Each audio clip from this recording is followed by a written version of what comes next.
कोई expert panel में बैठना है, कोई बुराई नहीं है, कोई बुराई नहीं है, हर आदमी को बोलना है। मैं आपसे न्याय नहीं कर पाया, मैंने आपसे सवाल नहीं पूछ पाया था, मैं जरूर पूछना चाहता हूं। बोलिए, क्या कष्ट है? कष्ट तो सर मेरा ही हस्बैंड का है, इनको पूरा पैरालिसिस हो रखा है, तो चलने में और कोई काम धंधा नहीं है इस टाइम पर। कोई काम धंधा नहीं? हाँ, और परिवार से परेशान हूं।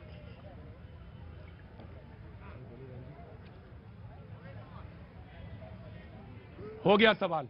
पुड़िया में बांध के अपने घर में ले जाना और सब्जी पे डाल के मरखा के खा जाना। हो गया सवाल। चुप।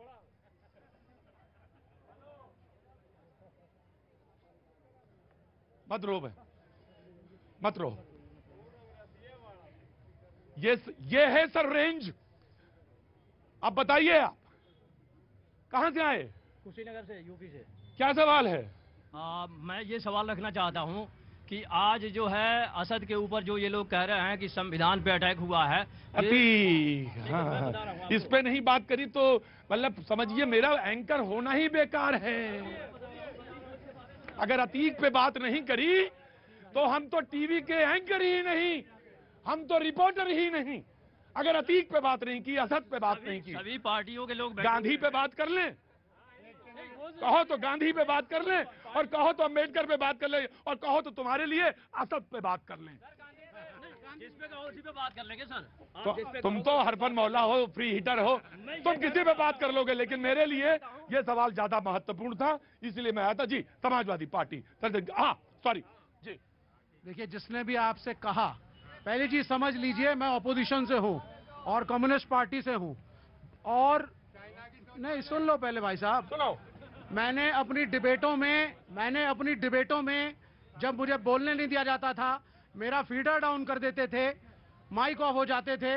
मैंने उन डिबेटों में कैमरे तोड़े हैं, माइक फोड़े हैं। मैं सुनिए सर 20 डिबेट से उठ के गया क्योंकि मेरे साथ न्याय नहीं होता था। आप जो कह रहे थे ना कि रूलिंग पार्टी के फेवर में बोलते थे, एंकर था। लेकिन दूसरी बात सुनिए, इस शो में मैं ऑपोजिशन से हूं, हर शो में बोलने का मौका मिला, प्रॉपर एयर टाइम मिला, हर सवाल पे बोला मैं, हर इशू पे बोला मैं। तो यह जरूरी नहीं होता कि एंकर एक तरफ से बैटिंग करे। अगर एक एंकर, एक चैनल, एक प्रोग्राम में ऑपोजिशन के नेताओं को खुल के मुद्दे उठाने का समय मिलता है, चांस मिलता है बोलने का, तो मेरे ख्याल से वो एंकर प्रतीक त्रिवेदी निष्पक्ष है। Thank you so much. अब ये मत सोचिएगा दिमाग में कि ये पहले से सेटिंग थी हमारी कि मैं तुम्हारी तरफ माइक लेके जाऊंगा, तुम धीरे से रोना, तुम धीरे से मुस्कुराना, और तुम अपने सवाल, मैं भगाऊंगा बहुत जोर से तुम्हें। जी, मालूम है वो क्यों तड़प रहा है? उसे आज ही वायरल हो जाना है, 400 मिलियन हो जाने हैं उसी के आज ही से। हर आदमी का एड्रेस ये है कि तुम्हारे पास कितने फॉलोअर हैं। घर में अपने आदमी नहीं मिलेंगे, फॉलोअर जरूर मिल रहे हैं आदमी। समाजवादी पार्टी आया, रुको ऑटो वाले। लोकतंत्र के काम की मात्र एक पहचान, कैसा जीवन जी रहा निर्धन श्रमिक किसान, ये लोकतंत्र की पहचान है। जब सत्ता में रहा करो तब भी ऐसी ही बात किया करो। सत्ता में तो बात तो ये भी कर रहे थे कि 2 करोड़ नौकरी देंगे, कहाँ मिली?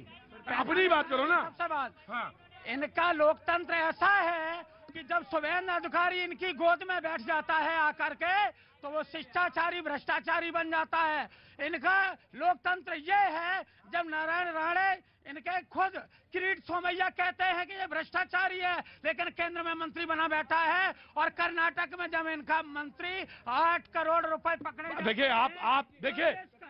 आप भाषा पे अपना नियंत्रण मत खोलिए। आप रामचरितमानस के मर्मज्ञ हैं, समाजवादी पार्टी के।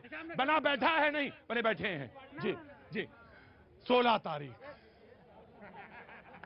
मैं बहुत देर में आया, लेकिन मैं आपका साधुवाद देता हूं। मैंने निमंत्रण देर भेजा आपको, लेकिन निमंत्रण स्वीकार किया, आप आए। अब ये बताइए कि आप तो कहते थे भ्रष्टाचार भ्रष्टाचार, आप ही थे तो सड़क पे लेट जाते थे रजाई पे लेके, कहते थे नहीं। अब क्या करेंगे आप? मोदी जी के 3 भाई, ईडी, अडानी और सीबीआई। तीसरा भाई सीबीआई को भेज दिया गया है, फिर ईडी को भेजा जाएगा, और अडानी इनके भाई के खिलाफ विधानसभा में अरविंद केजरीवाल जी ने बोल दिया है। जिस दिन से अरविंद केजरीवाल ने विधानसभा के अंदर ये बताया कि जिन जिन देशों में नरेंद्र मोदी जाते हैं अपने दोस्त अडानी के लिए धंधा लेकर आते हैं, उस दिन से ही पूरी भारतीय जनता पार्टी बेचैन हो गई है। जब से उन्होंने बताया कि लाखों करोड़ रुपए का भ्रष्टाचार, जिस दिन से बताया, देखिए बौखला गए।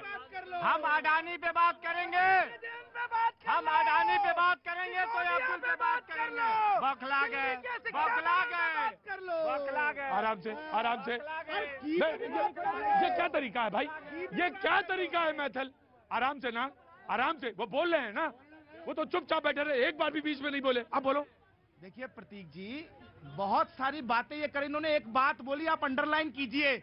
मोदी जी जहां जहां जिस जिस देश में भी जाते हैं, वहां से भारतीय उद्योगपतियों के लिए बिजनेस लेके आते हैं और भारत को विश्व की सबसे बड़ी अर्थव्यवस्था बनाने के लिए काम करते हैं।